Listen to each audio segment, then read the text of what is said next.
momento ahora de hablar con un maestro, porque no voy a decir que es astrólogo solamente, sino un maestro. Lo encuentran en YouTube con sus videos, pueden entender y resignificar todo lo que está pasando en este momento en cada uno de nosotros, en el cielo y por supuesto en la tierra, que es José Alberto Millán. Bienvenido, muchas gracias por esta charla, por esta tertulia, José.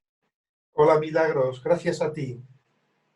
Bien, a ver, me quería meter y me parece muy rico empezar creo que como en toda crisis, el ser humano entra a mirar al cielo, a buscar explicaciones, a buscar afuera lo que ya tiene adentro, pero me parece que la astrología en este momento está siendo consultada por lo que estamos viviendo como humanidad, que me parece, bueno, que es una gran oportunidad justamente para esto, para vernos internamente. Entonces, ¿de qué se trata la astrología y este camino de conciencia que uno va haciendo a partir que nace, ¿no? Más allá de la astrología, pero que la astrología te impulsa a ver simbólicamente todo esto y a resignificarse? Bueno, yo diría la magia, lo que es verdaderamente nuclear, central de la astrología, es el hecho de que la astrología nos muestra uno de los principios herméticos básicos, que es que lo que es arriba es como lo que es abajo. Y yo, de hecho, siempre que explico astrología, comienzo la explicación desde los principios herméticos, porque la astrología finalmente es eso. Tú agarras los 10 principios herméticos, 10 o 12, no sé cuántos son, y no me acuerdo ahora mismo, y los agarras y vas viendo uno tras otro que tienen una profundísima resonancia astrológica, ¿no? Entonces, pero yo creo que, claro, lo que la astrología nos dice es que nos liberemos de muchas cosas. La astrología es muy liberadora en el sentido de que te dice, bueno, primero, sí, tú te puedes percibir a ti mismo como un triste ser embarcado en un pequeño planeta con un oscuro destino, pero no es cierto, no es cierto, nadie es eso, nadie es eso. Todos somos parte del todo, todos resonamos con el todo de una manera exclusiva, de una manera única. Y ese encontrar cómo resuena uno, qué tipo de instrumento, cómo ha sido uno templado, es la astrología, ¿no? Es lo que decía Jung. Decía que venimos al mundo y como cada planta, como cada vino, pues viene en un lugar y en un momento concreto y nos da ese sabor que tenemos cada uno de nosotros, ¿no? Yo diría que somos vino consciente, ¿no? Para terminar lo que dijo Jung. Puede ser, a ver si esto es una sensación mía o intuición mía, que tiene que ver con esto de que los astrólogos estamos, o sea, algunos desde siempre, otros ahora lo están haciendo, a correrse mucho de lo que es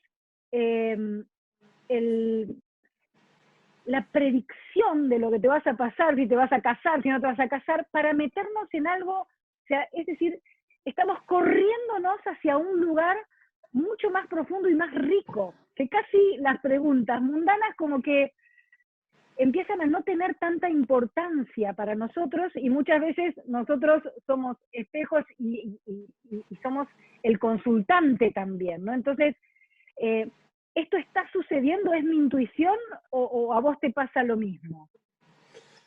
Bueno, sí, está sucediendo.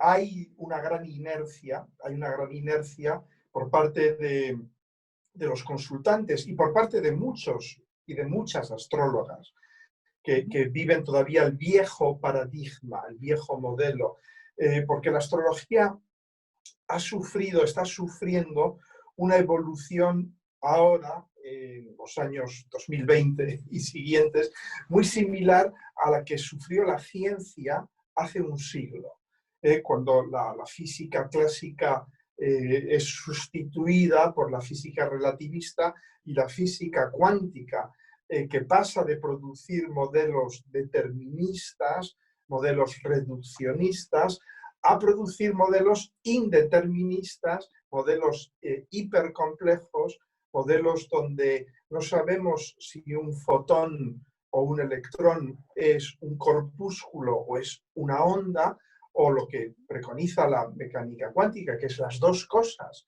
en cada momento, que las cosas no están, sino que son, no están en un punto concreto, sino que son una posibilidad de estar, son una probabilidad de estar, una función de onda, que se dice en física, ¿no?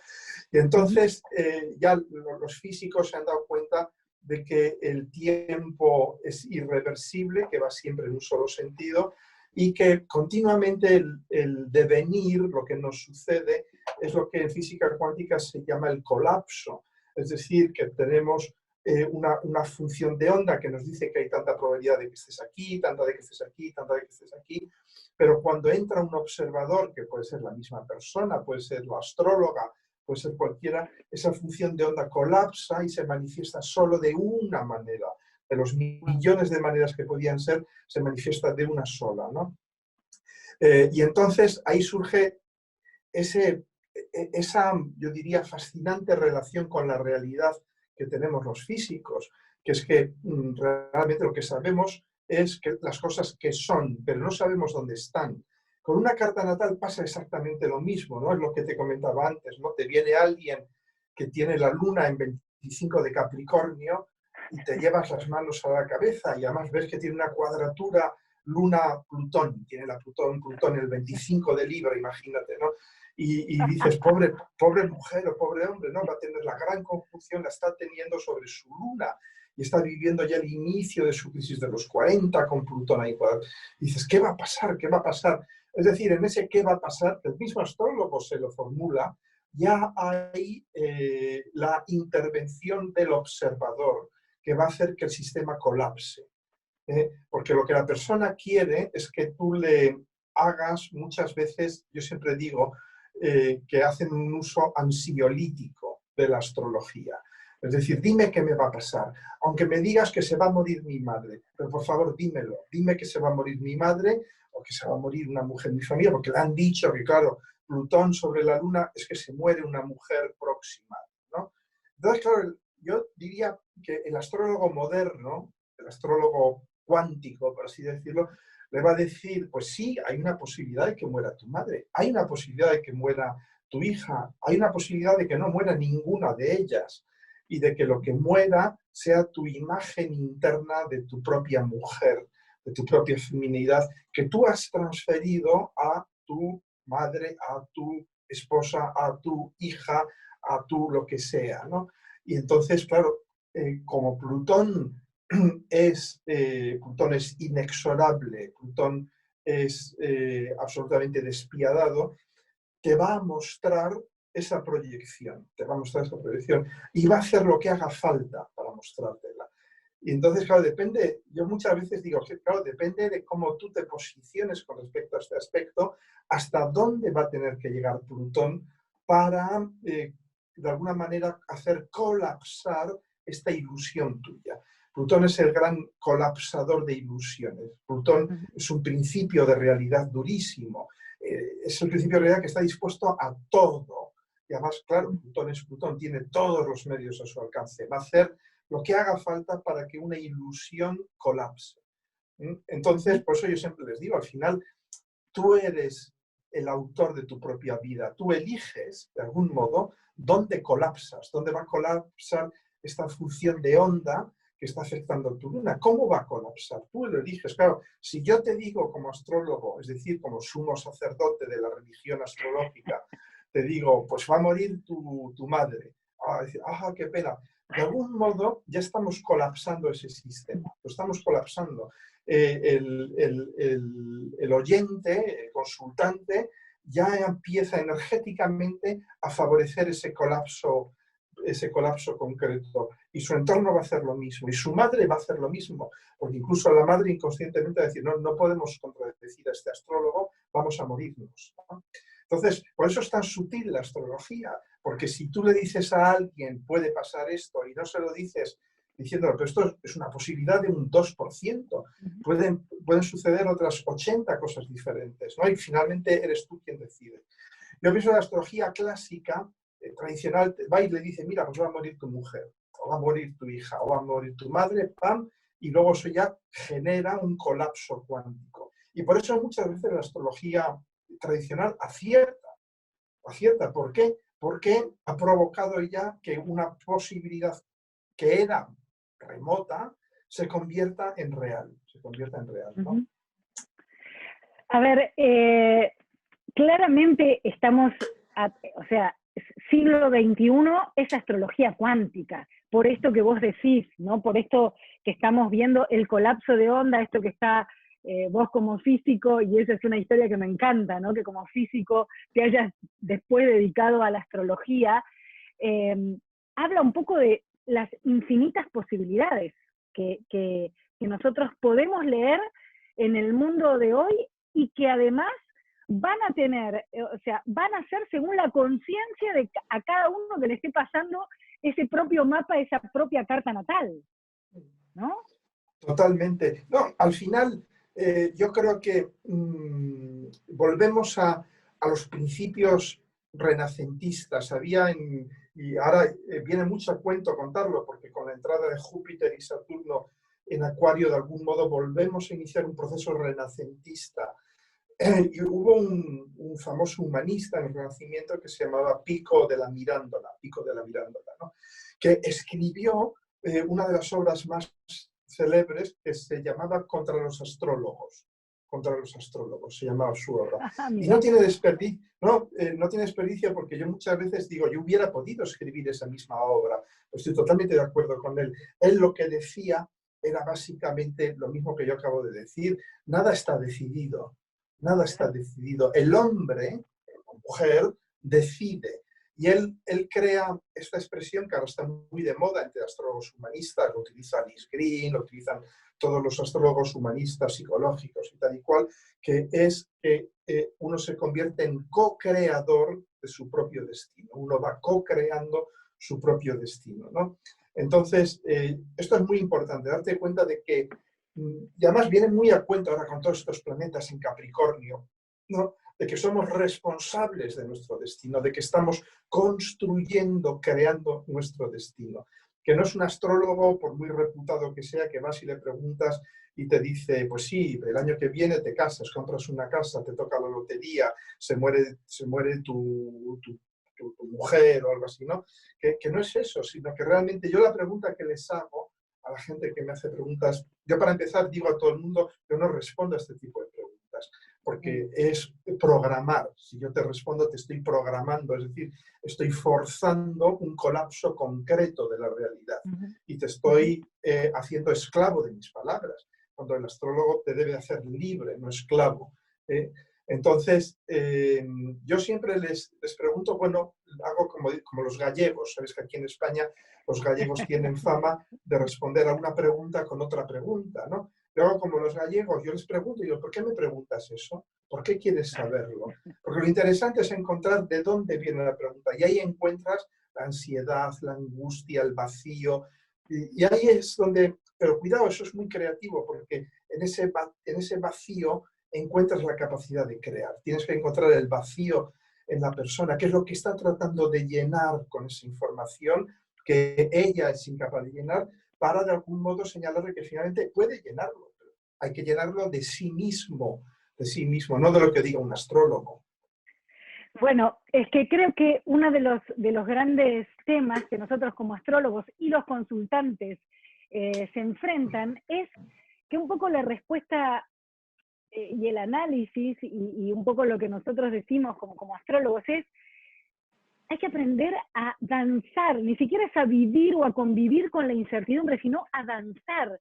Es esto que decía Jung, que es la libertad consiste en vivir como tienes que vivir o hacer lo que tienes que hacer con alegría. Entender que la co-creación, y más hoy con un montón de conocimientos que en la época de Jung no se sabía, que tiene que ver todo con esto, con la física cuántica, que el observador modifica lo observado, esto de la partícula o la onda, esto de bueno, hacia dónde querés moverte. Creo que estamos en ese cambio, ¿no?, de paradigma, y que porque cuando se lo decís a un consultante, bueno, ¿vos qué querés? ¿Hacia dónde? ¿Qué vas a crear? Esto es la energía que está en el cielo, es esta. ¿Qué vas a hacer con eso?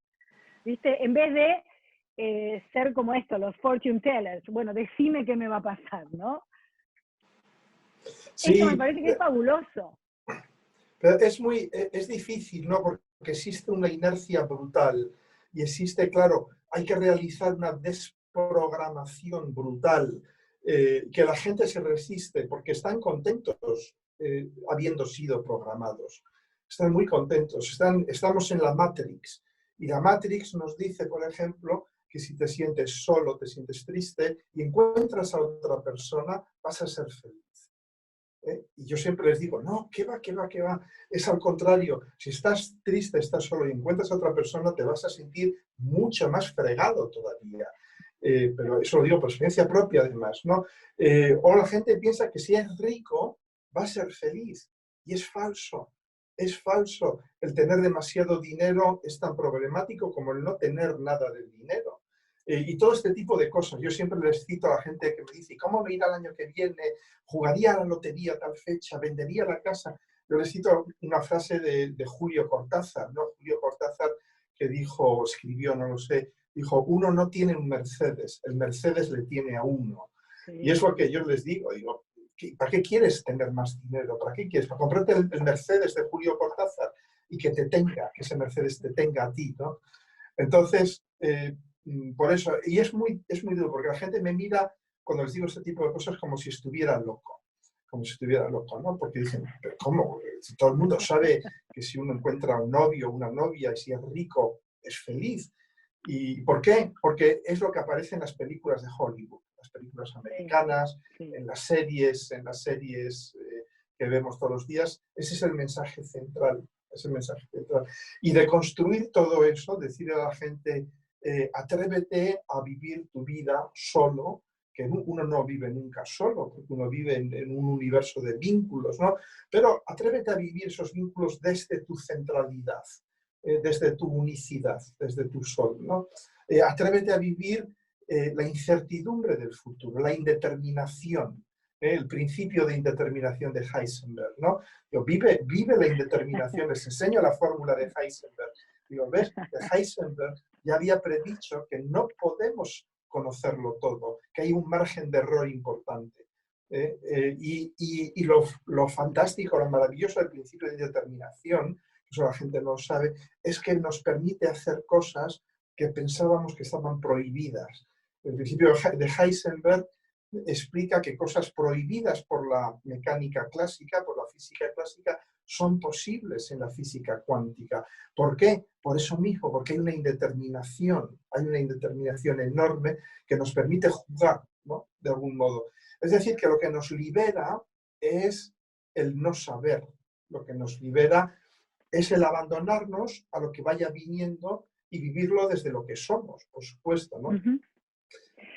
De hecho, que a mí me pareció fabuloso también cuando Max Planck va a recibir el premio Nobel, dice, bueno, hoy en realidad recibo este premio por esto, pero quién sabe el mundo en el cual voy a vivir mañana. O sea, hoy es esto, pero mañana todo puede haber cambiado realmente radical, mucho, porque depende de lo que nosotros creamos, y lo creamos desde la propia conciencia del ser y el cielo, que en realidad es lo mismo, y parece, y hablando y volviendo un poco a las leyes herméticas, es como yo creo que la gente de a poquito, y el ser humano empieza a entender esto, bueno, lo que es arriba es abajo, no estoy dividida ni del cielo, ni del otro, ni de los otros, son como espejos, ¿no? Empezamos en esta cuestión, ¿no? De empezar a entender que, bueno, la incertidumbre y el cambio, podemos dar fe del cambio, cambia todo constantemente, ¿no? Sí, no, Planck tenía razón, pero antes que Planck ya Shakespeare, que era astrólogo también, o tiene muchas referencias a la astrología, Date cuenta que en Macbeth, que es una de sus obras, vamos, de sus obras preferidas por mí, en Macbeth, al principio, Macbeth vuelve de la batalla y se encuentra con las tres brujas, ¿no? Que son como las tres moiras, ¿no? Las tres brujas, y las tres brujas riendo, están como borrachas, están como, se han tomado algo, alguna pócima y tal, se ríen y dicen, Macbeth, Macbeth, tú serás rey, tú serás rey. Y él lo ve y se queda muy azorado, se queda como diciendo, ¿qué queréis decir? ¿Qué queréis decir? Y ellas se ríen y no le contestan, ¿no? Y realmente ellas sí adivinaron el futuro, pero cuando uno ve la obra te das cuenta del precio, qué precio se paga por ser rey, qué precio tan terrible. Y le dijeron un poco eso, ¿no? Shakespeare ahí nos muestra que el adivinar el futuro no tiene ninguna importancia, no tiene ningún valor, no estás adivinando el futuro, porque ellos no adivinan la terrible tragedia que va a suceder para todos ellos porque Macbeth quiere ser rey y su mujer, claro, y su mujer, ¿no? Eso me hace pensar ahora, por ejemplo, en casos reales, ¿no? El ex-rey de España, la que le llaman el rey emérito. En España tenemos dos reyes, somos la envidia del mundo republicano, ¿no? Entonces, tú fíjate este rey que si sigue su trayectoria era súper popular, la gente lo quería y tal y cual. Y en cuestión de muy poco tiempo, los astros se confabulan contra él, por decirlo de una manera poética. Es decir, pero es él mismo ha cavado su propia tumba y el universo se colapsa. Él está viviendo un colapso total. Total, cuando ves su carta natal, claro, ves a Plutón sobre su medio cielo, vas a ver a Saturno sobre su luna dentro de nada, ¿no? Entonces, ves cómo el universo colapsa. ¿Pero por qué? Porque él también quiso ser rey. Él también quiso ser rey. Él también escuchó a las moiras, a las brujas y tal. Y las brujas dijeron, tú serás rey, pero él no tenía ni idea del precio que iba a pagar, ¿no? Por eso le digo a la gente que quiere casarse, Dios cielo santo, puede ser terrible, ¿no? O que quieren ser ricos o tal y cual. Tú no sabes dónde te metes. Ten cuidado porque tus deseos pueden convertirse en realidades muchas veces. José, también en esto de lo simbólico, ¿no? De la astrología como un lenguaje de símbolos, ¿no? Y cuando me preguntan esto y cuando uno empieza a desarrollar lo simbólico, es el acceso al inconsciente, que nada más que el mensaje que tiene el inconsciente después para nuestro consciente, ¿no? Esto de entender los ciclos como un mapa hacia los tesoros escondidos, individuales y como humanidad también, ¿no? Claro, es un mapa hacia la otra mitad, porque date cuenta de la palabra símbolo, en griego viene del símbolon, y símbolon en griego era un objeto, podía ser una pieza de cerámica, que se partía en dos, y cuando dos personas que se querían mucho, madre e hija, esposo y esposa, amigo y amiga, se tenían que separar, las guardaban, cada uno guardaba el suyo, porque sabían que cuando el ciclo terminase, es decir, cuando se volviesen a reencontrar, habrían cambiado tantísimo que no podrían reconocerse. Y mediante el símbolo, poniéndolos juntos, se volvería a producir la unidad. Pues tú fíjate qué significado tan profundo tiene la palabra símbolo. Es recuperar nuestra unidad interna cuando el viaje nos ha hecho perder la perspectiva de la otra mitad nuestra, ¿no? O sea, el símbolo nos permite volver a ser uno. ¿Con qué? Pues, como dices tú, con nuestro inconsciente, pero no solo nuestro inconsciente personal, con inconsciente colectivo. Ahí volvemos a ser uno y volvemos a entender por qué somos lo que somos, por qué hemos hecho lo que hemos hecho y hacia dónde sobre todo, la astrología lo importante es darse cuenta no del por qué, sino del para qué. El por qué es muy científico. A los científicos nos gusta mucho entender el por qué. Pero ahora también los científicos están empezando a preguntarse el para qué de las cosas, sobre todo en el estudio de sistemas complejos. ¿Para qué se organizan los sistemas complejos? que es una pregunta que se hace el astrólogo también, ¿para qué nos pasan todas estas cosas? ¿Para qué nos hemos casado? ¿Para qué hemos tenido hijos? ¿Para qué hemos sido astrólogos? ¿Para qué hemos ido al extranjero? Todo esto, ¿no? ¿Para qué? ¿Para qué? Y ahí la astrología, yo creo que supera la física. La astrología nos puede dar este sentido de la teleología, es decir, de hacia dónde vamos, hacia dónde van nuestras vidas, que es siempre el sentido de la unidad, de volver a unirnos con nuestro destino, darnos cuenta que nuestro destino no es una cosa impuesta, sino es una cosa que hemos ido elaborando nosotros, que hemos ido construyendo nosotros. Cuando uno empieza a leer y a meterse en, por ejemplo, en Jung y todo lo que él descubrió con esto del inconsciente colectivo, el inconsciente individual, los arquetipos, y entendemos a Joseph Campbell con todo lo que escribe a partir de los mitos, digo, qué importante, y si bien nosotros hoy lo vivimos actualmente en el siglo XXI a través de las películas, ¿no? De las películas con ese significado que todos tienen, o sea, desde House of Cards hasta Star Wars, hasta, bueno, todas las películas que nos cuentan una historia que es la historia de cada uno de nosotros, o sea, es la historia de parte de la humanidad, ¿no? Y cómo es que nosotros, o sea, vamos haciendo un rompecabezas con todos esos símbolos, esos arquetipos, esas figuras de quiénes somos y para qué estamos acá, ¿no? Que no está, otra vez, que no está dividido ni separado de lo que sucede en el cielo. Por eso cuando a mí me preguntan, bueno, hay que ser astrólogo, a veces digo, no hay que ser astrólogo para entender que no tenés que ser astrólogo, sino, o sea, sumergirnos en este mar simbólico, ¿no? En este mar, en estas figuras que traen tanto conocimiento de quiénes somos, ¿no?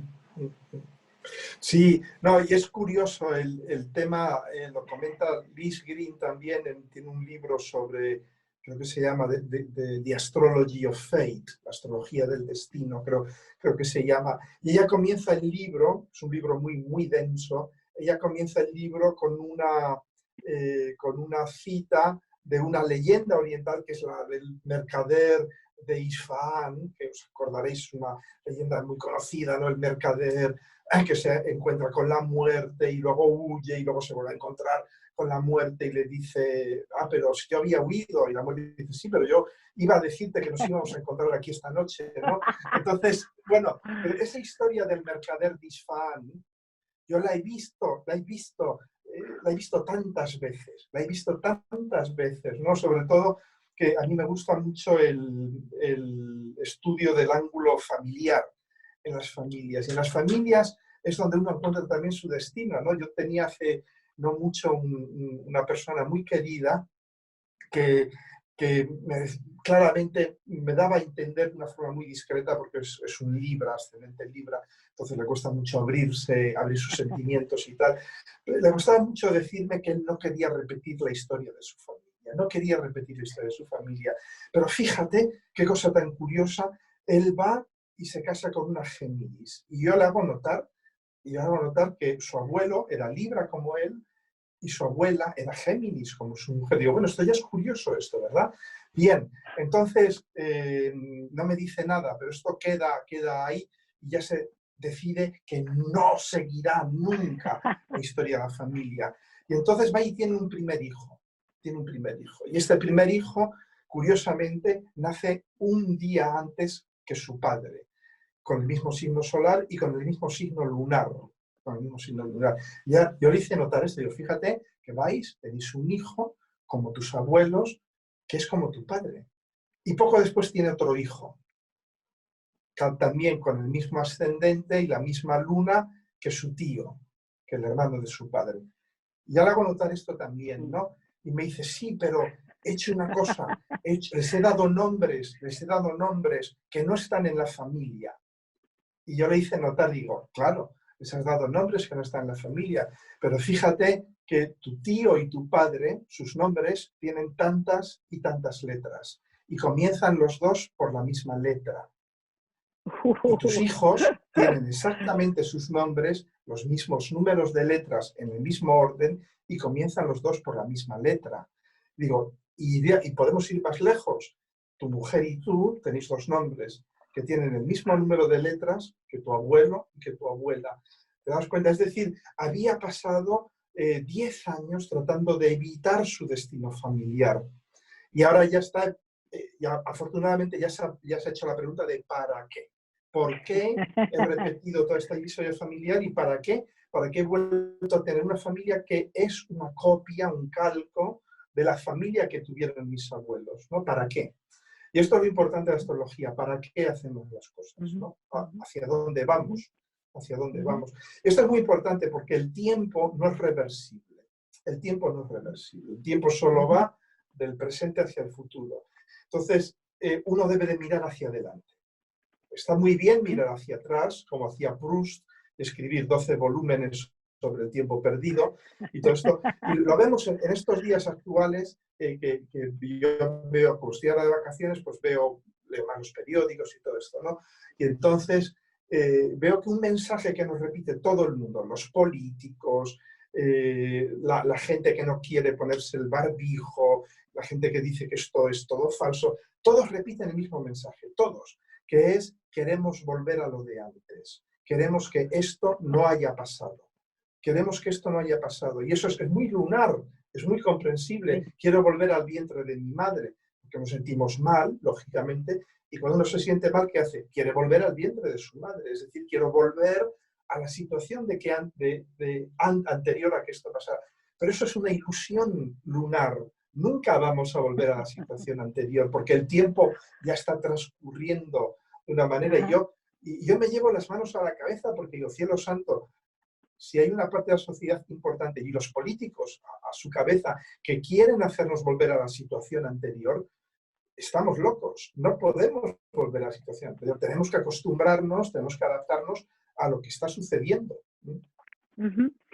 Sabés que en esto que contabas, ¿no? Del caso del consultante y de su familia y de todo esto que a mí también me apasiona mucho. De hecho, bueno, he estudiado bioneuroemoción, que me fascina, me parece apasionante todo esto que está desarrollando un español también como es Enrique Corbera. Y digo, se ha hablado del hombre racional, de Descartes y todo lo que nos fue dejando. Hoy es como un hombre biológico, ¿no? La biología, las emociones, o sea, cómo nos guiamos, antes que pensábamos que era a través de la razón, hoy entendemos que la emoción es lo que, emotion, es lo que nos saca, lo que nos pone a actuar, lo que nos mueve, ¿no? Entonces, la pregunta es la siguiente, esto del hombre biológico y las emociones unidas al cielo, podemos leer cada uno de los planetas y cada uno de los ciclos, también no separados a quiénes somos, a nuestra carta natal, ¿no? Pero como hoy sí podemos hablar mucho más claro, porque además se conoce más del cerebro y de todo lo que hace la emoción en nosotros, ¿no? Unido a Marte, unido a Plutón, unido a Saturno, unido a la Luna, unido al Sol. Sí, sí, es el viejo, la vieja inquina, la vieja incomprensión hacia el agua, hacia el elemento agua. El agua siempre ha aparecido como un elemento de segunda categoría, un elemento molesto, ¿no? Porque es la emoción. Claro, vivimos en un universo que es saturnal y que es también aéreo, es la gente que expresa ideas, conceptos que son claros y todo esto, ¿no? Y la emoción, claro, la emoción no se verbaliza, es muy difícil verbalizar la emoción, es muy difícil ponerse enfrente de un grupo de gente y decir, oh, he visto el amanecer y me he puesto a llorar, porque parece un poco ñoño, ¿no? Todo eso, ¿no? Entonces, la emoción está muy subestimada y yo siempre explico a mis estudiantes una cosa que es pura física, que es lo siguiente, que es que el agua disuelve a los otros tres elementos. Es decir, hay que tenerla muy en cuenta porque el agua disuelve al fuego, el agua disuelve al aire, el agua disuelve a la tierra, disuelve a todo. Y el agua tiene este poder increíble de disolver, de disgregar, de fundir, incluso de separar a todos los elementos, ¿no? Y de integrarlos en sí misma, ¿no? Entonces, es la inteligencia del agua, es la inteligencia no emocional, no me gusta esa expresión porque es como es de nuevo muy peyorativa, ¿no? Porque dices inteligencia emocional. Es como si las emociones tuvieran que ser inteligentes, ¿no? Las emociones son emociones, son, como has dicho tú, es emotion, nos mueven, nos mueven. Date cuenta qué hace el agua cuando tú riegas tu jardín, cuando tú riegas, como yo hago todas las mañanas, que riego mis plantas. Y hay que observar qué hace el agua cuando riegas tus plantas. Va hacia abajo, va hacia abajo, va hacia abajo y nutre, porque la tierra no puede nutrir al árbol. Cuando riego mi olivo, la tierra, mi olivo no puede asimilar esa tierra. Necesita que el agua disuelva las sales que hay en la tierra para que eso sea un elemento ya de vida, ¿no? Entonces, por eso el agua, la emoción, no hay que racionalizarla, no hay que decir que es inteligente. Eso son, de alguna manera, unas intelectualizaciones del agua. El agua no necesita intelectualizarse, el agua es agua. Es decir, tenemos que ser emocionales, tenemos que chillar, tenemos que llorar, tenemos que apenarnos, tenemos que alegrarnos, porque esa es la dinámica del agua, sin verlo desde la mente, sin decir, esta emoción es buena, esta emoción es mala, ¿no? Deja que fluyan, deja que fluyan. Es como una obra de Philip K. Dick que se llama Fluyan mis lágrimas, dijo el policía. Y es precisamente esa obra, es sobre un jefe de policía que tiene que, por fin, liberar sus emociones. Es decir, hacer lo contrario de lo que haría un jefe de policía, que es ser saturnal y marciano, dejar fluir las lágrimas, ¿no? Yo siempre digo, pues llora, ¿quieres llorar? Llora. ¿Quieres abrazar a alguien? Pues abrázale. Es decir, deja que fluyan, porque la emoción tiene su inteligencia intrínseca, va a ir disolviendo, por eso va a ser terapéutica, va a ir disolviendo los problemas que estaban cristalizados en la tierra o que estaban intelectualizados en el aire. Ahí vemos todos los problemas de los signos de aire. Y de ahí la fascinación del agua por parte de los signos del aire, ¿no? La fascinación de Acuario con Escorpio, por ejemplo, o de Libra con Cáncer, ¿no? Sabes, José, que en esto, ¿no? De las emociones y de esto que estamos hablando, las emociones también como disparadoras de nuestro propio entendimiento, ¿no? Inclusive de nuestro propio entendimiento a partir, otra vez, de lo que sucede arriba, ¿no? Esto de, por ejemplo, Marte en Aries. Un Marte en Aries que nos pone más irascibles, mucho más irascibles. Entonces, o sea, la ira, bueno, no, ¿viste? Y tiene que ver con las creencias y con los mandatos según donde nacimos y todo. Está mal gritado la ira, está mal o la bronca. Pero ¿por qué? Si es lo que tenés que canalizar a partir de todo esto, ¿no? Por eso me parece mágico este tiempo donde empezamos a abrirnos, porque esto de el hombre biológico, el hombre emocional, el hombre conectado, o sea, empezando a darle bola, porque siempre estuvimos conectados, siempre nos pasó lo que nos pasó y que no las jugáramos, que no las mostráramos las emociones, no quería decir que no estén, ¿no? Sí, no, esto me hace recordar una anécdota de mi vida pasada, ¿no? Este Marte en Aries, de cuando yo trabajaba en el norte de Europa, trabajé muchos años en el norte de Europa, y a veces mis colegas nórdicos, cuando me veían hablar con otro español, siempre me decían, estáis enfadados, os lleváis mal, ¿qué os pasa? Y yo decía, no, es un amigo mío. Ah, es que estabais chillando y estabais gesticulando y tal. Digo, sí, pero los españoles hablamos así, pero de verdad que no os ibais a pegar. No. Incluso yo me recuerdo que tuve que convencer a mi primer jefe en Bélgica de que yo nunca había pegado a nadie. Entonces, yo nunca he pegado a nadie. Y tal me decía, no, es que yo al principio me dabas miedo. Digo, ¿por qué? No, es que hablas, levantas las manos y hablas alto. Y es cierto, yo acababa con él siempre en un rincón. Porque él, claro, los españoles tenemos esta tendencia a hablar alto e invadir el espacio vital del otro. Es normal, no podemos evitarlo. Bueno, sí podemos, pero no lo hacemos, ¿no? Y mi jefe acababa siempre en un rincón, arrinconado. y tal, ¿no? Entonces, y al final ya se dio cuenta que no albergaba sentimientos hostiles, ¿no? Y efectivamente, Marte es curioso, ¿no? Todas estas familias que son muy correctos, muy británicos, muy anglosajones, que se piden permiso hasta para ir al servicio y tal, ¿no?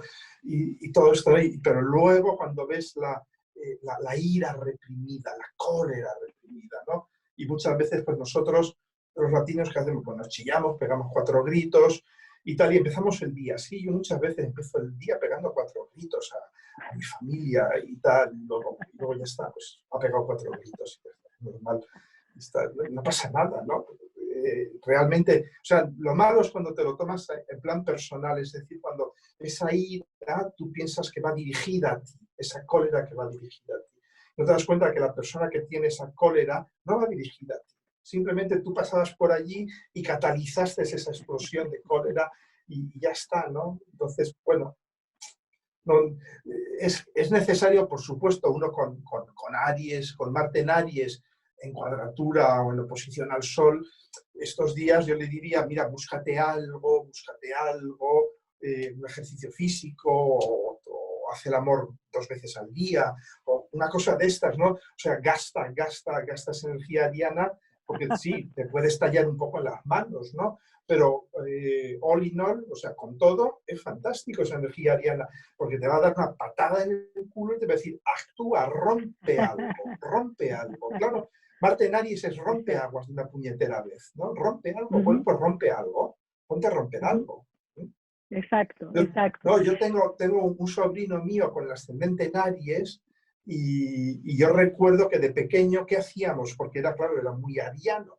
¿Qué hacíamos? Le dábamos troncos de madera, clavos y un martillo. Y le decíamos, duro, clava los clavos en el tronco. Se pasaba las mañanas clavando clavos en un tronco, ¿no? Es una manera de gestionar la energía Aries. Sabes que con respecto a, me quedé con esto también, ¿no? Que dijiste, la conjunción Júpiter-Saturno en Acuario, que hacía muchísimos años, bueno, no lo recuerdo, pero más de 6 300 siglos. años. Unos Bueno, un montón, el 6.404, doble, creo. claro. Y decís, ok, esto va a ser una época muy renacentista. Y a ver, acá es donde nosotros empezamos a leer, va a ser renacentista y uno, no sé, a mí me habla del Renacimiento y en el primero que pienso es el Leonardo da Vinci, ¿no? Pero digo, va a ser diferente, porque hoy nosotros tenemos mucho más conocimiento, mucho más acceso a información, a tecnología. Entonces digo, va a ser algo pavoroso en el sentido de hacia dónde nos puede catapultar esto, ¿no? Esta energía en Acuario, Saturno y Júpiter en Acuario, ¿no? Y comparado con aquella vez. Sí, bueno, pavoroso desde nuestra mentalidad saturnal, de que nada cambie. Porque, claro, si tú te das cuenta que realmente las conjunciones Júpiter-Saturno se repiten por signo cada 60 años, 3 veces. 3 veces. La primera va a tener lugar ahora, la segunda dentro de 60 y la tercera dentro de 120 años, ¿no? Y en la Edad Media sucedió lo mismo. La primera tuvo lugar en 1200 y algo y la última en el 1404, ¿no? Hubo 3 conjunciones también. Y no voy a adelantar demasiado porque voy a hacer una serie de vídeos sobre eso, porque es muy interesante. ¡Vamos! Pero algo sí te puedo adelantar en el sentido de que, efectivamente, si tú ves los productos del Renacimiento, tú ves los diseños de Leonardo da Vinci, tú ves todos los genios del Renacimiento. ¿Qué hacen todos los genios del Renacimiento? De algún modo revolucionan con su visión muy acuariana, revolucionan el mundo de la conciencia, de la ciencia y de la conciencia, ¿no? Pues eso, nos dicen que la Tierra da vueltas en torno al Sol y no el Sol en torno a la Tierra, gran anatema, que te podía costar la vida en aquellos momentos, que la Tierra no era plana, esto parece ser que hay gente que todavía no lo ha entendido, que la Tierra no era plana, nos dicen este tipo de cosas, y Leonardo da Vinci nos empieza a hacer una serie de diseños que yo pienso que tenía buenas relaciones con el papado y eso le libró de acabar en la hoguera, ¿no? Porque los diseños de Leonardo da Vinci, de gente volando, de máquinas voladoras, bueno, claro, él también diseñaba máquinas de guerra y por eso le respetaban, ¿no? Él diseñó muchísima maquinaria militar, ¿no? Te quiero decir que cuando tú ves aquello dices, joder, este hombre tenía una visión que estaba siglos por delante de su tiempo, no años, sino siglos por delante de su tiempo.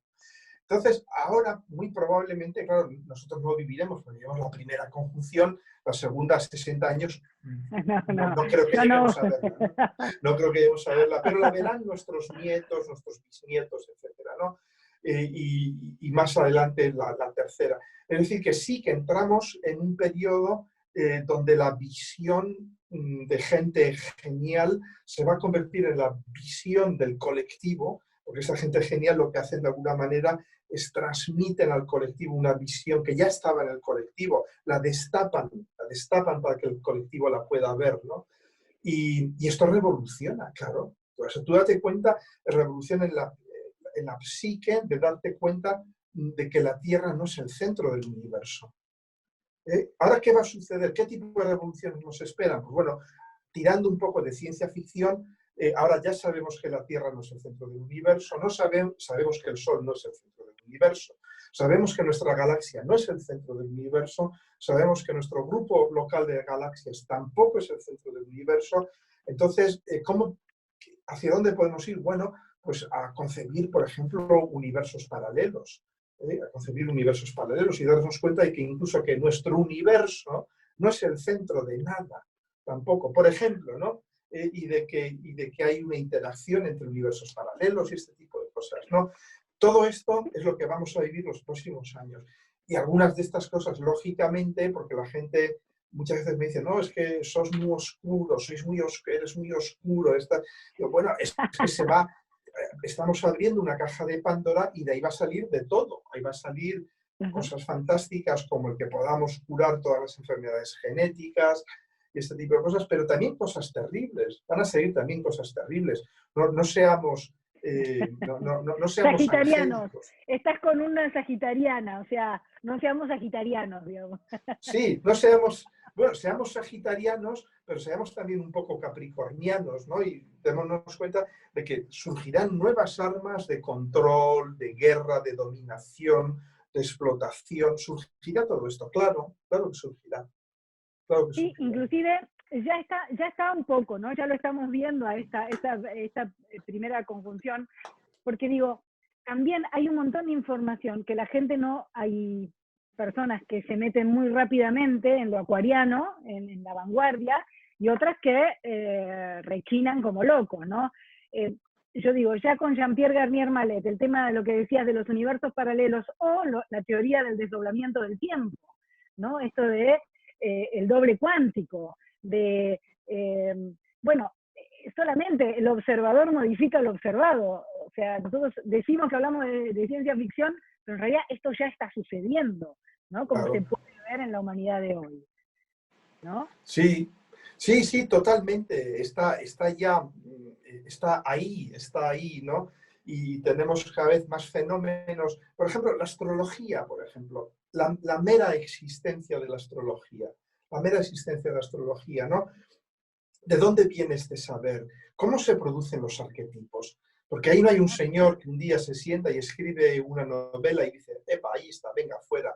Aquí tenemos el arquetipo de Escorpio, ¿no? O el arquetipo de Virgo, Perséfone, Hades y todo esto, ¿no? Los arquetipos, ¿cómo se van formando? Pues ahí tenemos el inconsciente colectivo que va pariendo modelos. Y lo que es fascinante es que nos hemos movido 5.000 años y siguen los mismos arquetipos. Si tú ves de Los Soprano, ves The Wire, ves La Guerra de las Galaxias, tienes los mismos arquetipos. En La Guerra de las Galaxias, Luke Skywalker combatiendo contra su padre. Eso es arquetípico, saturnal, hasta las cachas, ¿no? Hay como una figura, la de Dark Vader, el padre oscuro, que está a medio camino entre Saturno y que hace también un poco de sacerdote de Plutón, que es el emperador y tal, ¿no? Entonces, date cuenta, uno se pregunta, ¿cómo se ha producido todo esto, no? Bueno, pues es un gran misterio. Yo lo único que digo, le digo a la gente, ¿no? Digo, bueno, yo lo único que sé es que la astrología funciona. No me preguntes por qué, porque no lo sabemos, pero está ahí, funciona. Y lo único que tenemos que hacer, yo pienso que es utilizarla con una mentalidad abierta, darnos cuenta que nosotros somos, de algún modo, un mix de arquetipos, ¿no? Y que tenemos que vivirlos desde la conciencia, vivirlos desde, yo diría, desde el goce creador en cada momento. Y luego, y no ser angélicos, no ser ingenuos. Y, en fin, yo quizás sea mi ascendente en Capricornio, ¿no? Todas estas teorías New Age de vamos a evolucionar, vamos a ser mejores, van a bajar los ángeles, va a ser la nueva parusía, Jesucristo va a bajar de nuevo y todo esto. Y digo, bueno, sí, que seremos mejores. Es cierto, somos mejores. O sea, yo he vivido lo suficiente para saber que somos mejores. Se vive mucho mejor ahora que hace 60 años. Yo recuerdo este mismo pueblo, el pueblo de mi padre, donde estoy hace 60 años, no había agua, no había luz, las mujeres morían al dar a luz porque no había médicos. Es un pueblo de montaña. Digo, estamos mucho mejor, por supuesto que estamos mucho mejor. No estamos todavía contando los muertos de la última guerra civil, por ejemplo. Eso, cuando yo era pequeño estábamos todavía contando los muertos y desenterrando muertos de las cunetas. Todavía, es decir, estamos mejor, es cierto, pero cuidado, va a seguir habiendo élites, va a seguir habiendo control. Porque hoy en día, de hecho, estamos viendo una enorme concentración de las élites. Todas las conjunciones Júpiter-Plutón vienen acompañadas de una concentración financiera, de concentraciones de poder. Desaparecen viejas élites y aparecen, no nuevas, son las viejas reconstituidas más potentes todavía, ¿no? Y es curioso porque a mí me gusta mucho estudiar los sueños, las fantasías de los negacionistas. Los negacionistas, ¿por qué? Por supuesto, yo no soy negacionista. O sea, yo sé que la Tierra es redonda, sé que el COVID es un virus que ha surgido espontáneamente en la naturaleza, que no lo ha producido ningún gobierno y todo esto. Pero es muy interesante estudiarles porque ellos nos muestran los miedos colectivos. Los miedos colectivos. Y los miedos colectivos tienen la fea costumbre de hacerse realidad, pero por caminos muy diferentes de lo que ellos pensaban. Es decir, si tú das cuenta ahora mismo, el miedo colectivo dominante es una especie de potpourri, de pupurri, de mezcla, es un virus fabricado por humanos, el 5G lo alimenta, y muchos astrólogos incluso dicen que el 5G produce el COVID, y Gates nos va a meter a todos un pequeño chip para controlarnos a través del 5G y el virus. El virus lo han sacado para inocularnos a todos una vacuna, inocularnos el chip y con el 5G. Y se han montado este escenario Mad Max, de tipo Mad Max apocalíptico, y que es, por supuesto, absolutamente delirante, es psicopatológico. Pero cuidado, porque hay una componente visionaria en todos estos miedos. Yo diría, sin temor a equivocarme, que los negacionistas, por supuesto, no tienen razón. Pero eso no significa que ese futuro no vaya a producirse. Es decir, que no sí se esté creando. No, se está creando en nuestra psique. Se está creando en nuestra psique, y eso es muy importante. Se está creando en nuestra psique. Y todo lo que se crea en la psique busca su camino en la realidad. Todo lo que se crea en la psique busca el camino en la realidad. Todos los monstruos que creamos, los aliens, los terminators, los predators que vamos creando, se acaban produciendo en la realidad. Si no, ahí tenemos la guerra de Kosovo, de Macedonia, ahí tenemos el exilio de miles de refugiados, Siria. Vemos cómo los monstruos existen, vemos a Milosevic, vemos a Hitler, vemos a toda esta gente, los monstruos existen, ¿no? Entonces yo pienso que sí, que quizás dentro de 200 años, efectivamente, tengamos un chip implantado en nuestra sangre, ese chip se controle por ondas de radiofrecuencia y todo ese tipo de cosas, muy posiblemente. Pero hoy en día no, o sea, respiremos tranquilos, de momento. Sabés que recién hablabas, ¿no?, de los arquetipos que siguen existiendo y tenemos los mismos arquetipos que desde hace cientos de años. Digo, y si soñar, o sea, digo, con esto de Júpiter, Saturno en Acuario, ¿por qué no los arquetipos galácticos? Empezar a soñar con ser ciudadanos del cosmos, que lo somos, pero que pensamos que vivimos en una tierra, ¿no? Y que estamos y en un país, en una ciudad, y bueno, estas divisiones, ¿no? Como esto de Acuario a través de Urano, ¿no? Y ahora Urano en Tauro, o sea, abrir las fronteras, ¿no? Abrirnos a lo galáctico, a lo cósmico, y crear esos No, arquetipos. bueno, pero es que de hecho ya estamos abiertos. Si reflexionamos un poco, fíjate aquello que Carl Sagan decía de que somos polvo de estrellas. Y es que es literal, somos polvo de estrellas. Sí, los elementos de nuestro cuerpo, el fósforo, el hierro, el carbono, de lo que estamos hechos, solo se forma en el núcleo de las estrellas, que cuando se convierten en supernovas y estallan, pues ese material pesado sale hacia afuera, y cuando surge la siguiente estrella, porque nuestro Sol no es el primer Sol, probablemente sea el tercer Sol que vive, vamos, que se produce, ¿no? Entonces, todo esto queda orbitando y de ahí se forman lo que nosotros somos, ¿no? Es decir, que de algún modo todos, cada uno de nosotros tenemos ya dentro de nosotros el polvo de millones de estrellas diferentes, ¿no? O sea, que es eso, lo que somos, ¿no? Con lo cual, a nivel psíquico, yo pienso que también somos polvo de estrellas, ¿no? Y simplemente lo que vamos es ganando conciencia de que somos polvo de estrellas. Pero también tenemos que hacer este ejercicio que es muy difícil, ¿no? De no antropoformizarlo todo. Es decir, pensamos que si hay aliens, que si hay extraterrestres, van a ser un poco como nosotros.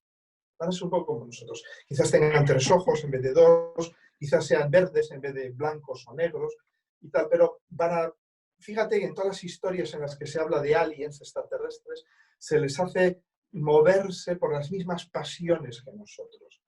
Si ves, por ejemplo, Predator es un cazador solo que de otra galaxia, pero yo lo puedo ver perfectamente con los cazadores de aquí, de mi pueblo, ¿no? Que ponen las cabezas de los venados y de los jabalíes en el salón de su casa, ¿no? Es lo mismo. Es decir, estamos proyectando las formas antropomórficas sobre... Y no nos damos cuenta de que la conciencia puede tomar miles de formas diferentes. Si ves la película de Tarkovsky, ¿cómo se llama? Solaris, que es una novela de Stanislav Lem. Solaris es un planeta que es consciente, pero ese planeta que es consciente no tiene nada que ver con nuestra conciencia. De hecho, el planeta está jugando con los miembros de la tripulación, les hace aparecer a sus seres queridos y todo esto. Y es curioso cómo Lem ha entendido que efectivamente la conciencia puede ser algo muy diferente del humano. Lo que pasa es que eso nos aterroriza. Saber que la conciencia puede ser muy diferente del humano. Y yo creo que eso es algo con lo que vamos a tener que empezar a contender en la era de Acuario, con pensar en conciencias que no son humanas, que son un poco, si quieres, plutonianas o neptunianas. Es decir, que no tienen nada que ver con lo humano, porque cuando hablamos de humano, hablamos de personal y como mucho hasta Saturno. Eso es lo humano, ¿no? Entonces... Sí.